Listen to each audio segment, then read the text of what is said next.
Enfrentamiento entre grupo armado de Nagualá y el ejército deja por lo menos 9 muertos esta noche en Impacto Directo. Analizamos el ataque armado y escuchamos el testimonio de uno de los soldados que defendió el destacamento. Pidió un mototaxi para ir a su trabajo y en un choque cayó y una camioneta cegó su vida. Los 2 pilotos involucrados fueron retenidos. Siguen los accidentes en moto en Escuintla. Un hombre cae junto con su vehículo en un drenaje. Cuerpos de socorro lo rescatan en condiciones delicadas.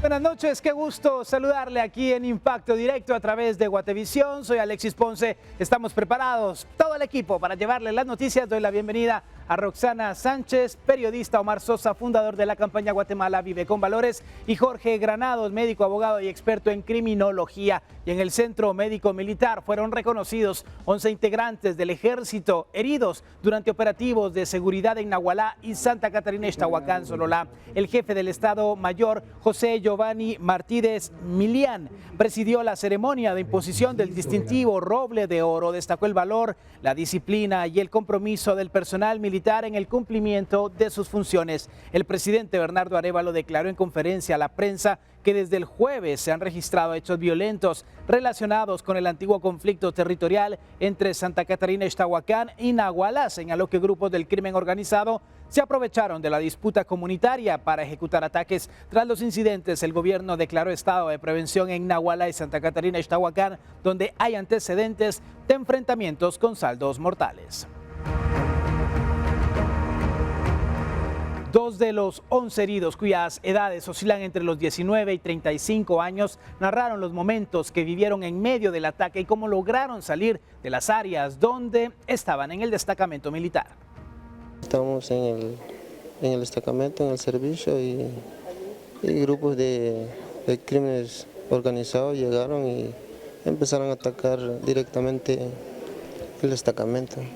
Más o menos, ¿a qué horas fue esto? Platícanos otros detalles de ese día. Esto empezó como tipo 7 de la mañana. Ajá, y cuando me impactaron a mí fue como las 3 de la tarde. ¿Cómo fue el proceso de evacuación, de salir de ahí para buscar ayuda? Avancé en rastro abajo y cuando crucé la montaña, de allí fui corriendo para buscar ayuda en el destacamento. Hechos violentos que vienen sucediendo desde hace muchísimo tiempo. Un conflicto añejo de más de 100 años, desde el siglo XIX. Se conoce de estas diferencias que hay precisamente entre las comunidades de Nagualá y Santa Catarina Ixtahuacán, en donde han pasado gobiernos, Roxana, desde Jimmy Morales, lo más reciente, hasta la fecha, y nadie ha podido hacer absolutamente nada. Incluso recuerdo que Guillermo Castillo, quien era el vicepresidente, presidió una de esas mesas de diálogo que siempre las autoridades pues dicen que esperan tener algún tipo de resultado, pero aquí ahí está la prueba, que no pasó nada. No, sí, yo dije el gobierno pasado hasta pues casi una de las máximas autoridades que tuvimos estuvo involucrado y no, parece, como tú dices, no hubo solución. Pero yo creo que aquí en este momento ya no es tanto el conflicto entre estos dos municipios por territorio, porque ya estás hablando de gente armada y más bien a mí me surgen cuestionamientos como ¿por qué esta gente de qué lugar es? ¿Es de Nagualá? ¿Es de Santa María Ixtahuacán? ¿Cómo tienen el tipo de armas que tienen? Entonces yo creo que aquí alguno de los dos municipios, pienso, ya le dio espacio a crimen organizado, tal vez a narcotraficantes, y aquí estamos viendo las consecuencias, ¿verdad?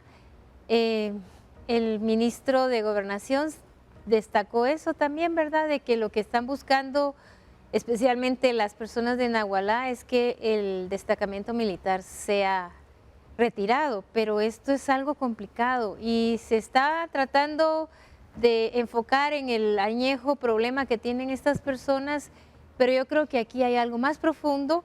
Por ejemplo, el Ministerio de Educación, del Ministerio Público, perdón, no al momento, para un par de horas, no había podido entrar al área porque los fiscales tienen miedo de entrar si no tienen protección. Entonces se estaba tramitando si iba a ir el ejército, si iba a ir la policía para protegerlos y que puedan hacer su investigación respectiva. Entonces, más bien ese lugar pareciera tierra de nadie y la gente está viendo cómo sobrevive y esto es aprovechado por grupos criminalizados. Y ese aprovechamiento que se tiene, Omar, precisamente ha permitido que haya ausencia de autoridad en este lugar y que sean estos grupos que no se sabe si hay participación o no de los locatarios, tengan el control de lo que ahí sucede. Sí, mira, es lamentable que pasen este tipo de situaciones porque justamente en estos meses viene a afectar tanto la economía de estos lugares porque mucha gente busca precisamente viajar al occidente del país. Cuando nosotros hacemos, por ejemplo, un pequeño análisis y vemos que desde el 2019 ya habían existido ciertos acuerdos, que se firma, por ejemplo, un documento que tiene que ver con la copropiedad de unos terrenos que se entiende que han sido privados. Entiéndase que cada una de las partes pues ya llegaban a un común acuerdo. Entonces, sin lugar a dudas, los grupos de interés, grupos de redes criminales están inmiscuidas en todo esto y yo realmente lo que exhorto al presidente de la República y a todo su gabinete es ese liderazgo que tanto hemos hablado muchas veces y que los guatemaltecos hoy lo reclamamos porque esta zona de conflicto no puede estar así, derivado de que se le roba la competitividad, la creencia, la seguridad a un país que tanto lo necesita. El estado de prevención, si no ha funcionado antes, ¿por qué ahora va a funcionar un estado de prevención? Lo mínimo, Alexis, que puede hacer un presidente, como el caso de don Bernardo Arévalo, es declararlo, que constitucionalmente el estado de prevención es otra cosa más que la libertad que la Constitución Política de la República de Guatemala le confiere al presidente para que en el espacio de 15 días pueda militarizar la zona y restringir ciertos derechos que tenemos humanos para poder intervenir en el conflicto independientemente que sea por tierras, por crimen organizado o de otra naturaleza. Por ejemplo, la libertad de locomoción, la libertad de poder detener a una persona de una manera legal y poder entrevistar, la libertad de poder limitar que las personas se reúnan para poder manifestarse en contra del gobierno, porque la idea, lo que se pretende ahí es tratar de neutralizar el efecto que tienen una población contra la otra, de obviamente desarmarlos como es lo debido y obviamente investigar cuál es la razón de forma y de fondo que no ha permitido que este problema que es tan añejo se vuelva a reactivar en una época como esta y en la cual pues ya tenemos, como bien establece la nota, personas heridas y también fallecidas y en las cuales la causa de fallecimiento ha sido las heridas por arma de fuego. Y siguiendo con este tema, Policía Nacional Civil ha informado que da cumplimiento al estado de prevención decretado en los municipios de Nahualá y Santa Catarina Ixtahuacán, en el departamento de Sololá. Esto tras los hechos ocurridos el sábado 13 de diciembre. Según explicó el vocero de la PNC, César Mateo, más de 100 agentes de distintas unidades estarán a cargo de las acciones de seguridad ciudadana en coordinación con personal del Ejército de Guatemala. Asimismo, se anunció el incremento de patrullas y motocicletas en el área con el objetivo de fortalecer la presencia del Estado y garantizar el resguardo de la población. La medida fue decretada por el presidente Bernardo Arévalo en Consejo de Ministros y tendrá una vigencia de 15 días. Es un aparatoso accidente de tránsito que se registró esta madrugada en el kilómetro 15.5 de carretera hacia El Salvador. En el hecho se vieron involucrados un bus, un tráiler y varios vehículos particulares. Al lugar acudieron unidades de bomberos voluntarios de la estación central, quienes brindaron atención prehospitalaria a los heridos. 10 personas fueron trasladadas a centros asistenciales, entre ellas un niño de 3 años. Bomberos municipales evaluaron a 3 personas más, quienes presentaban golpes leves y crisis nerviosa. En total, el saldo fue de 13 personas heridas. Cámaras de tránsito captaron el momento del impacto. Ahí tenemos las imágenes que muestran cómo el autobús pierde el control al intentar evitar la colisión con un tráiler que se incorpora a la vía. El bus atraviesa los carriles contrarios e impacta contra otros automóviles. Una situación que ocurrió muy temprano, kilómetro 15.5 de la ruta a El Salvador, y el saldo ha sido 13 personas con lesiones. Y es que este tipo de imprudencias, Roxana, este tipo de situaciones que pueden prevenirse. Alexis, otra vez. Otra vez. ¿Verdad? Otra vez, ya sí. que decimos, mejor repitamos lo que hemos dicho. ¿No te recuerdas la semana antepasada, la semana Todos los pasada? días de accidentes lo mismo. Sí, miren, pilotos, ay, ¿qué quisiera uno decirles, verdad? Darles un cosco en la cabeza y ¿cuándo van a entender que tienen que ir a una velocidad adecuada. Ahí claramente él venía a una velocidad excesiva, que por eso trata de esquivar al tráiler. Y por la neblina, me imagino, no vio bien el furgón que llevaba el tráiler y mira el daño que causó a personas que venían en el otro carril, correcto, que venían bien, que venían manejando y lo hace. Entonces, los pilotos, ¿usted piensa que no le va a pasar? Pregúntele a este señor. Él debe pensar, no, a mí nunca me va a pasar, yo manejo bien. Y no es así. Pero siempre la imprudencia trae esas consecuencias. sí, pero si me permites agregar algo, Roxana, te lo digo porque me ha pasado. O sea, si vemos ahí hay muchos argumentos. Número uno, la velocidad, pero un factor que es clave es la neblina.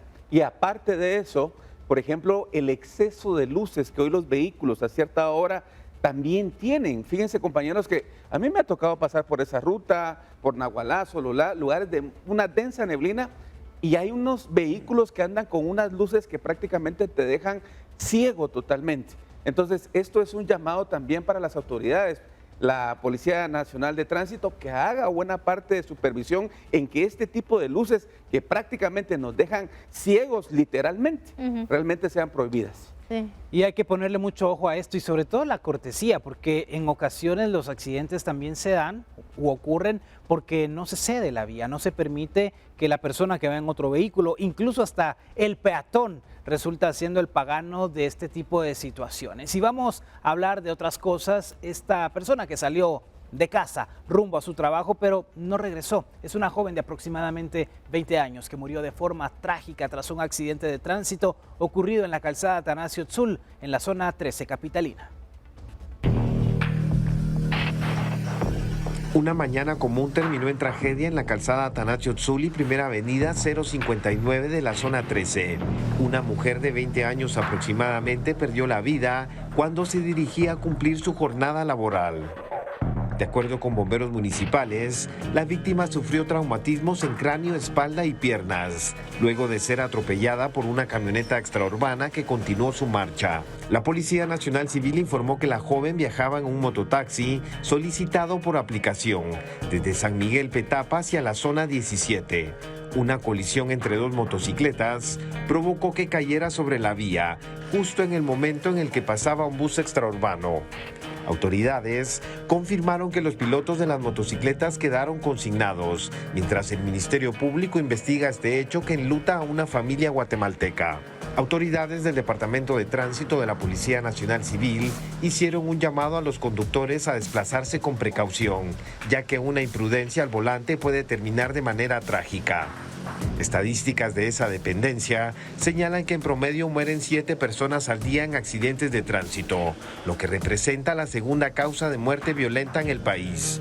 Según el Instituto Nacional de Ciencias Forenses, INACIF, del 1 de enero al 14 de diciembre han fallecido 3.324 personas, 2.846 hombres y 479 mujeres en accidentes de tránsito. Con imágenes de Moisés Sheck para Noticiero Guatevisión, Juan Pablo Garrido.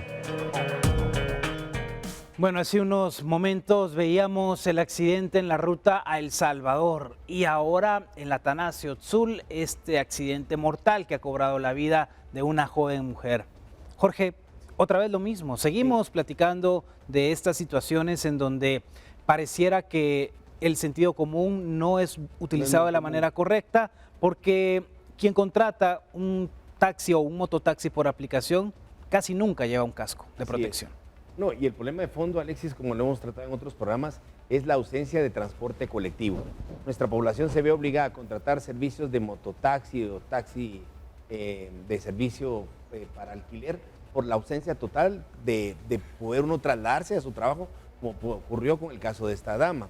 Y el problema aquí también falta nuevamente el tema que siempre hemos insistido, el falta más en esta época de un tema de capacitación respecto a los policías de tránsito y al monitoreo constante que debe de haber respecto a ciertas áreas en las que siempre hay hechos de tránsito de esta naturaleza, como muy bien indica la nota. La primera causa de muerte violenta en Guatemala, con más de 3.000 personas por año, son los hechos de tránsito, pero por aparte quedan miles amputados o discapacitados o con alguna invalidez de por vida. De hecho, Guatemala es uno de los países que en América Latina representan la mayor cantidad de personas lisiadas que con el tiempo no reciben ningún tipo de compensación económica ni ningún tipo de indemnización por el daño y perjuicio al recibir un daño en el cual, por ejemplo, puedan quedar con alguna limitante física.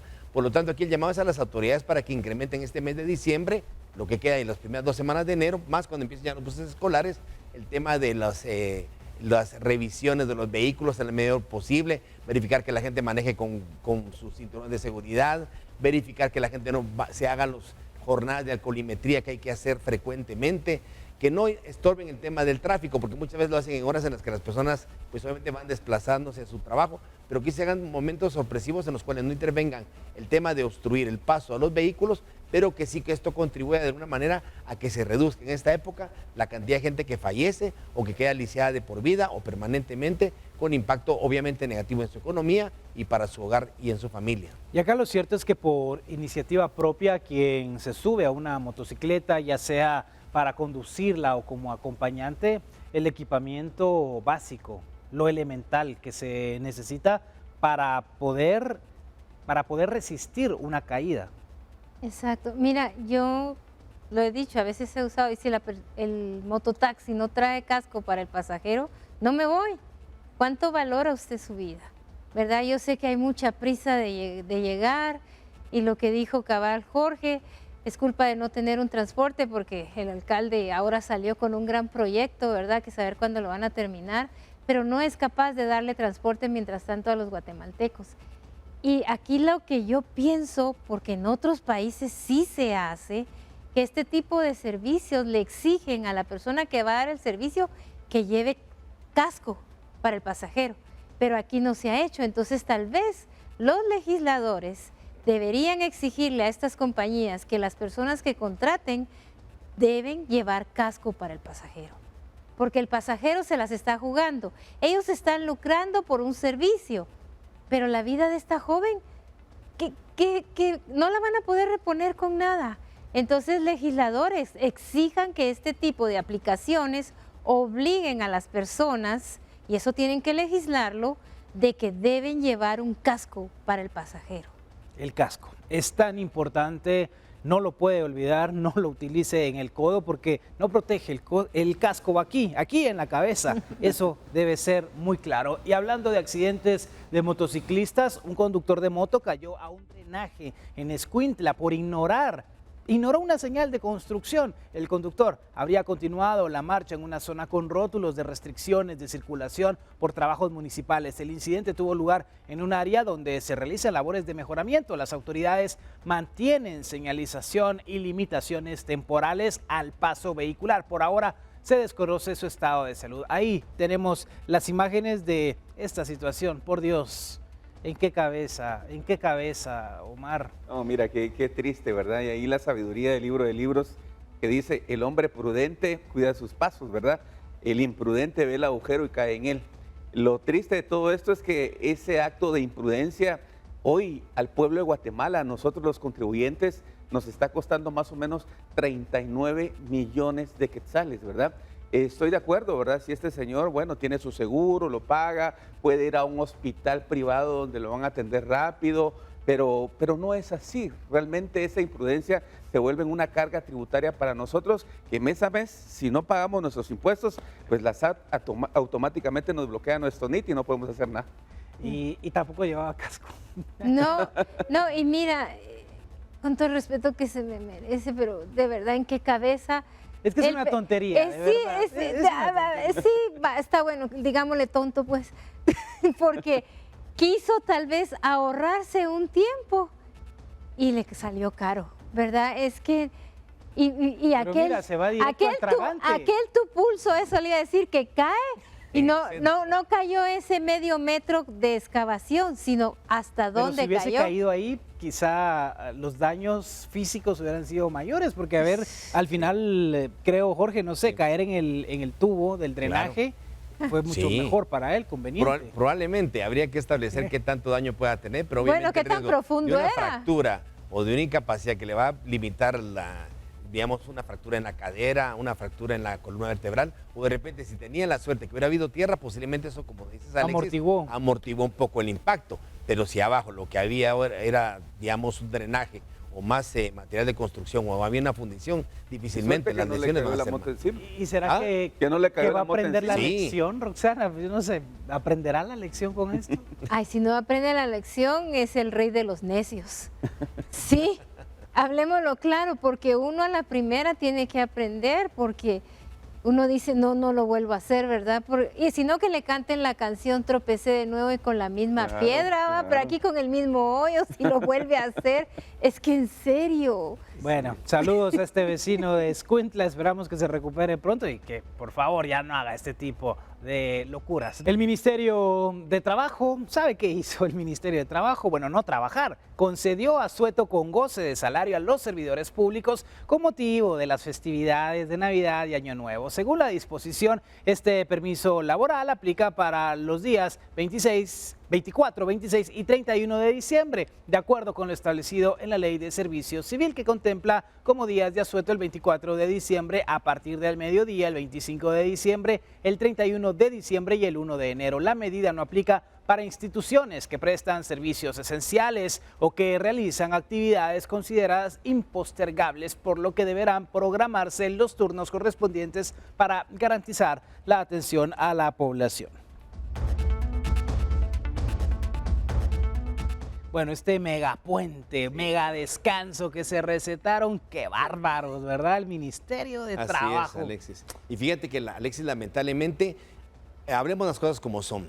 Muchas veces, aunque se formen brigadas o cuadrillas de trabajo, pero equipo de trabajo de turno, hay situaciones esenciales que se deben de atender, especialmente en estas fechas de Navidad y Año Nuevo. Hablemos de los juzgados, hablemos de atención victimológica para víctimas de violencia contra la mujer, violencia intrafamiliar. Si bien es cierto, la atención se puede dar cada 24 horas, es tanta la afluencia de víctimas que acuden, digamos, al INASIF, Ministerio Público, que no se dan abasto. Es demasiado tardado el procedimiento, el proceso, o por ejemplo, personas que buscan el Ministerio Público para presentar una denuncia, hay que hacer cola, o sea, sí entorpece en mucho, de verdad, en mucho la urgencia que uno puede tener de buscar una atención pronta y cumplida de servicios judiciales, denuncias penales o servicios hospitalarios. Peor los servicios hospitalarios, porque solo trabajan por equipos de turno. Entonces, la cantidad de médicos que se quedan en todos los hospitales nacionales o puestos de salud, que son los CAP, que trabajan 24 horas, se reducen de un 100% a un 15-20%.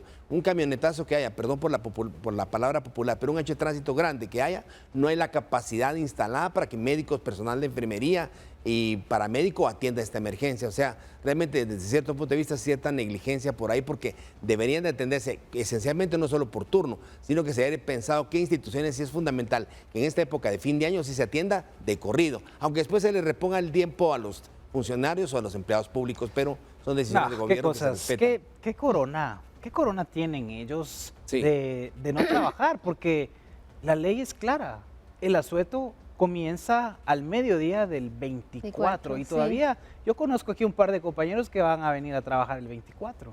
Sí. Y no solo mediodía. No, hay un montón de gente. Hay un montón de gente que por hacer horas extras, que por ganar unos centavos más va a trabajar. O el 25 también tenemos a otro tipo de comercios que siguen dando servicio, ¿verdad? Y sí, ¿qué corona tienen?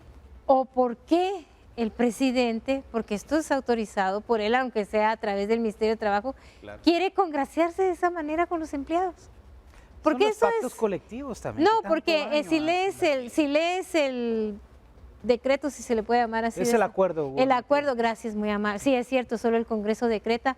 El acuerdo dice que no se le da permiso a los que han firmado ciertos pactos colectivos, si leyeron el acuerdo. Entonces no es por los pactos colectivos. Y ahí fue cuando dije, ¿por qué quiere el presidente congraciarse con empleados que sabemos que no rinden al 100%? Porque que alguien levante la mano si conoce a un empleado burócrata que realmente trabaja como trabajan los otros empleados de las entidades privadas. Bueno, hay que decir que sí, posiblemente existan, como en todo, en esta vida. Hay gente buena, gente mala, gente que sí trabaja, gente que no, gente que sí, honradamente está desquitando su salario. Pero en el ciudadano queda esa inconformidad. ¿Qué corona tienen ellos? ¿Por qué? Porque ellos sí descansan y porque yo no puedo haber. Bueno, así son las cosas. Pero ¿sabe qué? Policía Nacional Civil ha informado que mantendrá activos los operativos del Plan Belén durante las vacaciones de Navidad y Año Nuevo como parte de las acciones de prevención y seguridad ciudadana. Los descansos y no voy a poder ir a la casa. Como te dije, suspendieron los descansos y tengo que trabajar. Toca prestar seguridad a la población guatemalteca. Sí, fíjate que te llamaba para decirte que no voy a poder ir a la casa. Voy a trabajar Navidad. No voy a poder llegar ahorita en Navidad. Tengo que patrullar. Recordate que mientras esté activo el Plan Belén, ningún poli tiene descanso. Todos los agentes estarán disponibles para la seguridad.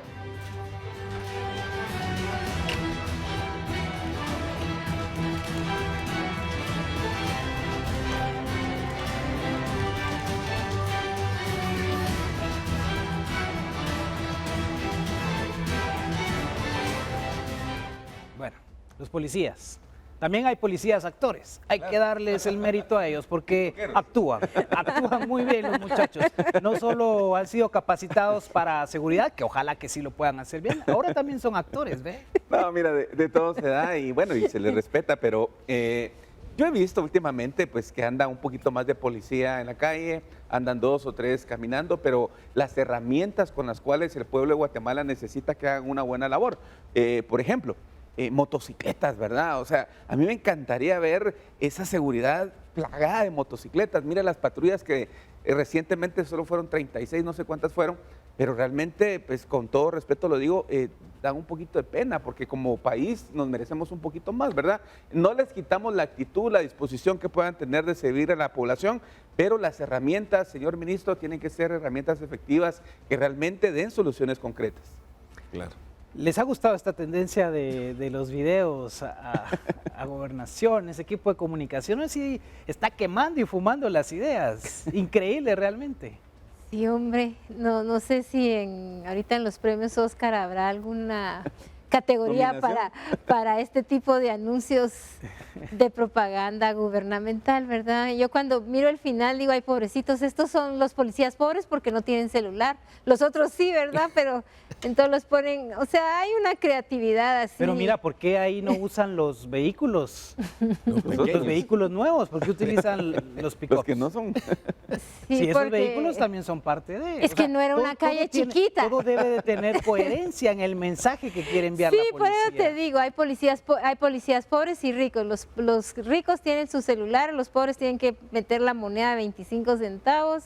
Y luego tal vez porque la calle era ancha, porque las otras patrullas son para calle chiquita, dice. Entonces tal vez por eso no encontraron la locación para calle chiquita y poner las nuevas patrullas. Bueno, y sabemos que muchas veces los policías, bomberos también, sí, militares, los soldados, los que tienen que ponerle el pecho a las balas, ellos trabajan turnos donde no pueden ver a la familia, fechas importantes, siempre están ausentes, Jorge. Así es. No, hay mucha gente que sacrifica, recordémonos, su propia vida por nosotros como ciudadanos. Pero aquí un mensaje también para el gobierno, en especial con todo respeto al señor ministro de Gobernación, es que todavía hace algunos años se hacían operativos conjuntos. ¿Qué es un operativo conjunto? Salían personal del Ejército y también en vinculación con Policía Nacional Civil.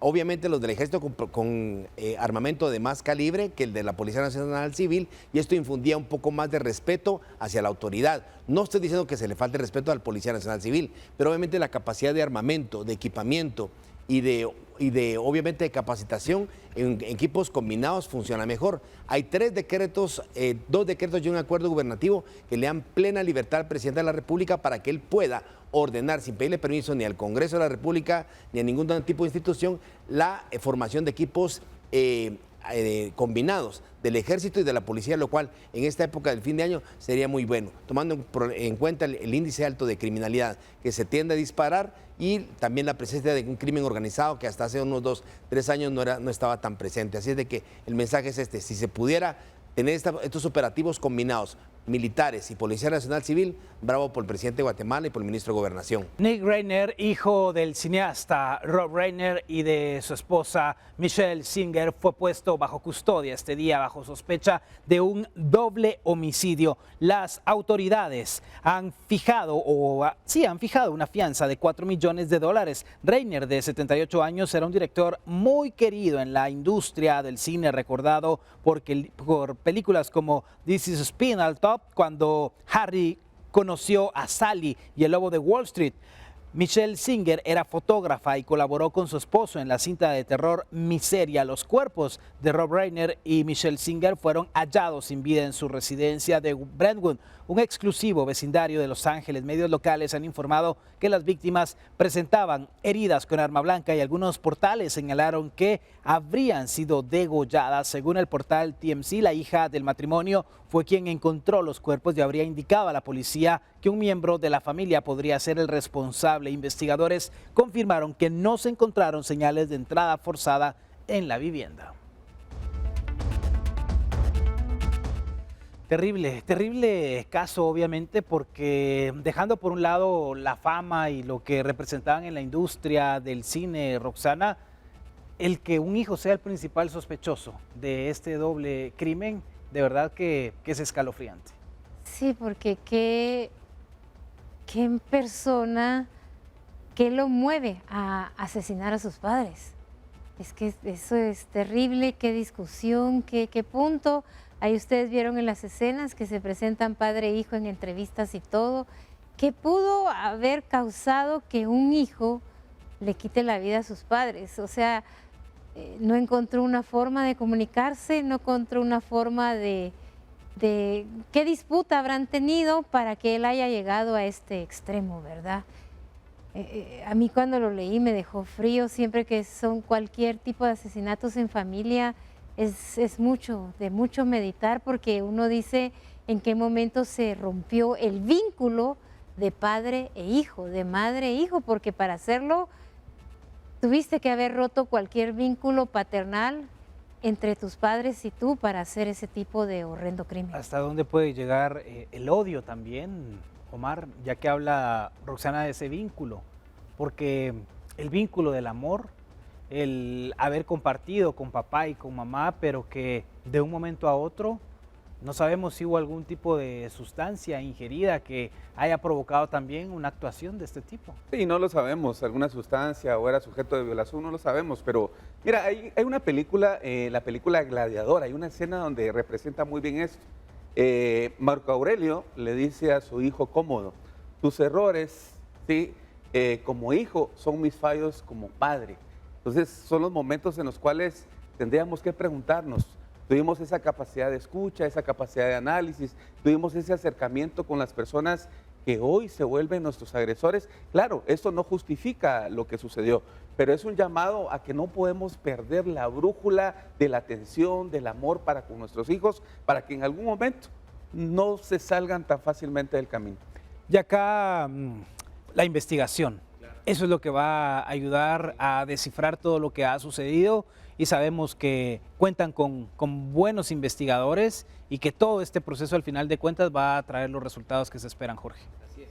No, y obviamente, como en cualquier parte del mundo, el procesamiento de la escena del crimen, el levantamiento de huellas, de todos aquellos indicios que nos pueda orientar a la autoría material. Si en este caso es un parricidio, o sea, hay muerte violenta por parte de los padres, también valdría la pena hacer un examen psiquiátrico de este joven. Muchas veces el problema puede ser una inducción a drogas y alcohol, lo que haya impulsado al joven a darle muerte a sus padres, o bien un trastorno psiquiátrico. Yo creo que ahora hemos visto con más frecuencia la muerte violenta de padres por causa de sus hijos. Yo creo que en algún momento vamos a tener que legislar para que a cierta edad y también los hijos también vayan siendo sujetos a cierto tipo de exámenes psiquiátricos. Claro, tomando como parámetros ciertos eventos en los cuales podamos notar como padres que nuestros hijos están tomando decisiones un poco alejadas de la realidad o de la bondad o de los principios morales, como decía aquí mi colega panelista Omar, uno ha inculcado como padre. Esto deviene en que la investigación debería de arrojar cuál fue el motivo que propició la muerte de los padres, y si es lo lamentable es que si es un problema psiquiátrico, es un eximente de la responsabilidad penal. Él no podría ir a la cárcel, como tampoco en ningún país del mundo, sino lo que habría que darle es un tratamiento psiquiátrico y un internamiento como tal. Abraham Quintanilla, el padre y representante de la cantante Selena, falleció a los 86 años. Abraham Quintanilla Jr. fue un productor musical que dirigió la carrera de Selena mientras ascendía en el mundo de la música. Fue su hijo Avi Quintanilla quien anunció el fallecimiento en una publicación de Instagram. Quintanilla formó Selena y Los Dinos, una banda familiar que integraban además sus otros hijos, Avi y Suzette Quintanilla, y consiguió gran popularidad y éxito a finales de la década de los 80. En 1995, Selena fue asesinada a los 23 años por Yolanda Saldívar, la expresidenta del club de fans del artista. Quintanilla fue productor ejecutivo de la película biográfica Selena de 1997, en la que fue interpretado por Edward James Olmos, y su hija por Jennifer López. Es una noticia que obviamente ha conmocionado, Omar, el mundo del espectáculo, porque al final de cuentas la familia Quintanilla, la familia de Selena, ha acompañado a muchas generaciones con su música, con lo que representó Selena en su momento, con esa incursión, con la música Tex-Mex y el cariño sobre todo de la gente. Sí, mira, lamentable, 30 años después, por así decirlo, tiene hoy la oportunidad de reencontrarse con su hija, ¿verdad? Tuve la oportunidad de ver el documental precisamente de Selena y realmente daba un poquito de pena ver cómo el señor padre no se desapegaba de ese museo. Él cobraba las entradas, él estaba al pendiente de las fotografías, y yo creo que él, con el correr del tiempo, nunca superó esa etapa de duelo, ¿verdad? Así que mis sentidas condolencias y que Dios lo tenga en lo más alto de su misericordia. Muy difícil al final por la manera en la que se fue Selena, porque no es que haya sido por algo natural, es porque alguien le quita la vida. Al final es algo muy triste para un padre. No, eso te iba a decir, que siempre repiten ese eslogan de que ya a veces es como un cliché, ¿verdad? Que los padres nunca piensan que van a enterrar un hijo. Y en este caso, la forma en que muere su hija, a él lo dejó marcado, a su familia lo dejó marcado. Y como dice Omar, sí, pareciera que él nunca superó el duelo de haber perdido a su hija por la forma en que lo perdió, porque hace, creo que un par de años, esta señora Saldívar estaba pidiendo libertad, sí, ¿verdad? Y la presión de ellos como familia impidió que ella saliera de la prisión donde está, pues, realmente pagando su culpa, porque fue claro que ella mató a Selena. Y es increíble cómo hoy todavía seguimos escuchando esa música de Selena, lo que fue en su momento esa idea del padre de promover el gusto por las artes a sus hijos. Así es, ¿no? Y es sorprendente que después de 30 años la música de Selena todavía se escucha en bodas, en fiestas de 15 años, en convivios. Lo que han hecho son refritos otros grupos musicales de los ritmos Tex-Mex que ella impulsó en su momento. De hecho, una de las grandes lideresas musicales en esa época fue ella, y la música llegó a ser lo que llegó a ser en ese momento Tex-Mex fue por ella. Aquí también lo importante es hacer resaltar algo. ¿Cómo es posible que con tanto tiempo, y algo que se ha criticado mucho, es que Jennifer López incluso se dice que no hubiera sido lo que es hoy como una estrella, que bueno, ya pasó bastantes años en el estrellato, nunca hubiera logrado el protagonismo que tuvo si no hubiera ella hecho el rol del papel de la biografía de Selena. De hecho, ella se lanza al estrellato en los medios artísticos por el rol que hace de cómo es que Selena, o sea, cómo sale en esa película biográfica. Esa película biográfica, y cómo obviamente, y lo lamentable, cómo es que no se ha repetido el modelo de Selena. Vemos que han pasado 30 años y no ha habido otra artista que la iguale o que pueda de alguna manera hacer música como la hizo ella, con el impacto musical que todavía sigue teniendo y que ha roto barreras generacionales, ¿verdad? Y quizás sí lo que vimos fue por un momento bastante prolongado de los Cumbia Kings, que fue una creación de su hermano, de Avi Quintanilla, con muchos éxitos y generando todo ese cambio. Al final, como lo platicábamos, Roxana, una familia de músicos en donde el papá tuvo mucho que ver en las carreras que ellos tuvieron. Sí, pues era un padre que tenía un arte y se la transmitió a sus hijos. Lo bueno es que sus hijos fueron también anuentes a recibirlo, porque a veces sabemos también que mi papá era médico y quiere que yo sea médico. Ay, yo no quiero ser médico, ¿verdad? Pero en este caso pues era una familia y le dio la oportunidad a sus hijos de desarrollarse artísticamente. Bueno, llegamos así al final de Impacto Directo. Gracias por su sintonía en esta noche de lunes a nuestros panelistas Roxana Sánchez, periodista, Omar Sosa, fundador de la campaña Guatemala Vive con Valores, y Jorge Granados, médico, abogado y experto en criminalística. Una excelente noche, soy Alexis Ponce. Recuerden, nos vemos mañana, 19 horas, aquí por Guatevisión. Pásela muy bien.